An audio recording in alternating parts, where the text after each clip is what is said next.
Le président de votre parti Ousmane Sonko après Mbacké week-end bi mu génn dem ci banlieue bu Dakar ñi ngi wax ne également mu nga jëm Thiès week-end bii ñu jëm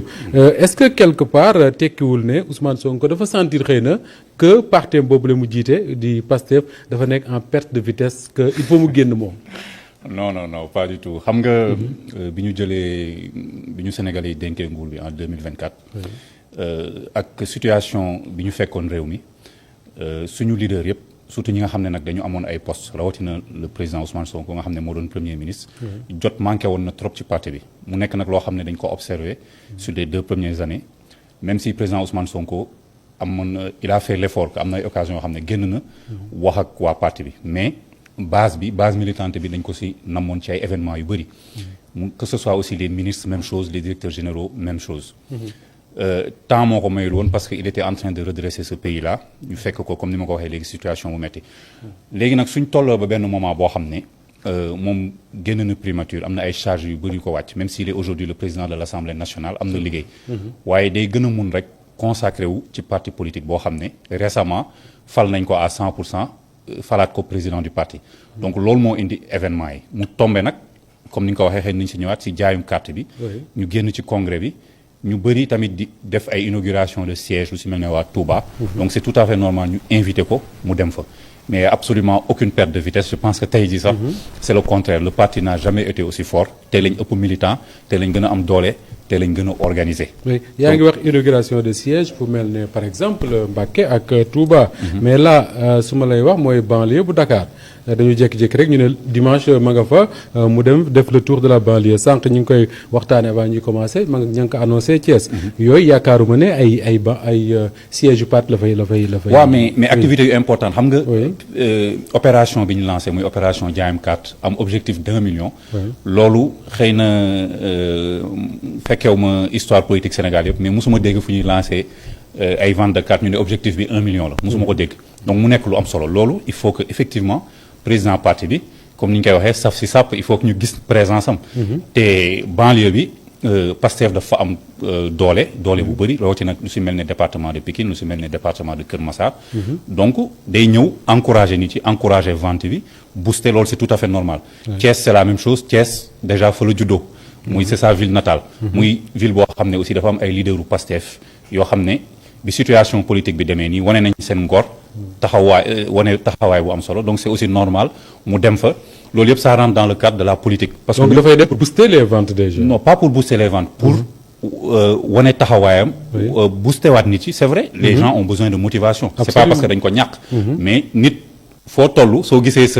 sa patron sa leader ñëw teew mais da lay gën a booster loolu c'est tout à fait normal donc fépp fu mu ko mun def da koy def mais aujourd'hui yaakaar naa ne booster bi mu nar a booster sax dafa nar a jéggi dayoo parce que vente carte yi moom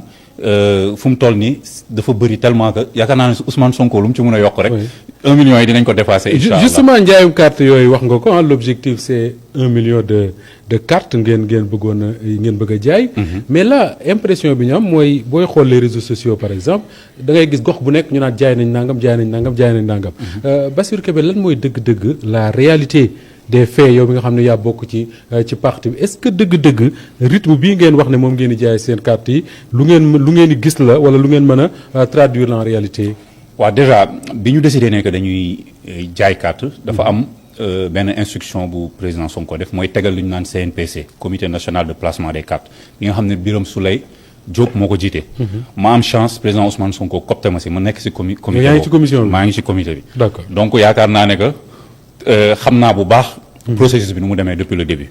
ni ñu ko préparer logistiquement ni ñu ko organiser ni si communes yi jàppee ni ñu nommé superviseurs yi commissaires yi war a superviser vente de carte boobu.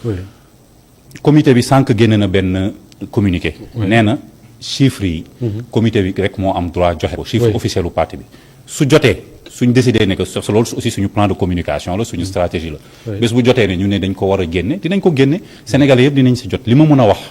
parce que gis naa ñu nekk di génne ay chiffres mais li ma mën a wax comité boobu rek moo mën a génne des chiffres officiels mais li ma mën a wax en tant que ku bokk ci parti bi bokk ci comité yi fi ñu toll nii à peu près 15 jours ou 3 semaines après vente yi dépassé na loolu ñun sax fi ñu yaakaaroon même nos perspectives les plus optimistes vente yi dépassé na ko c'est une véritable xaw ma razzia laa koy waxee xaw ma lan. mais dépasse na sax fi ñu ko yaakaaree woon. d'accord léegi c'est vrai communiqué boobu def ngeen ko parce que am na ñu doon annoncé jusqu'à 900 000 cartes de déjà vendues.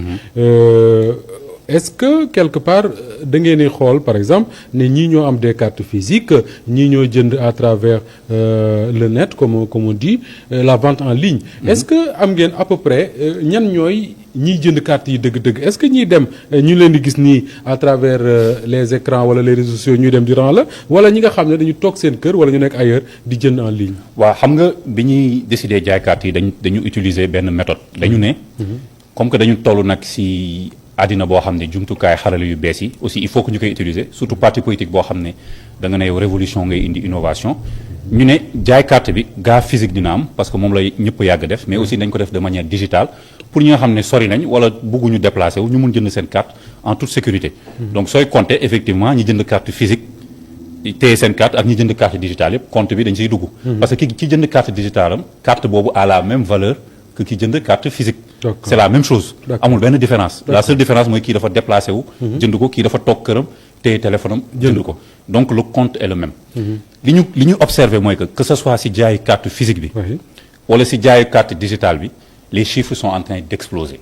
c'est-à-dire que raw na ñun sax à 3 semaines. fi ñu objectif yi ñu waxoon. te bientôt incha allah comité bi dina si communiquer. ba mu leer avec des chiffres officiels léegi nag am na nit yoo xam ne dañuy jënd carte. xëy na xër wala bëgg a wane seen appartenance Pastef dem si seen ay pages réseaux sociaux ne maa jënd sama carte loolu sax dara nekku si am na tam ñuy génne ay chiffres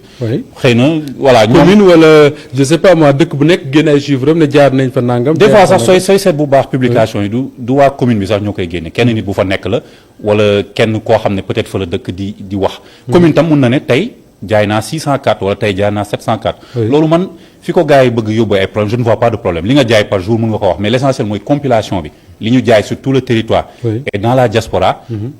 au niveau central la ñu ko mën a xam te damay wax benn affaire malgré que on dépasse largement nos objectifs de vente am na département yu bëri ba léegi commencé guñu ce week-end là département yu bëri nañ commencé et diaspora bi aussi am na ñu bëri commencé guñu donc ñun on a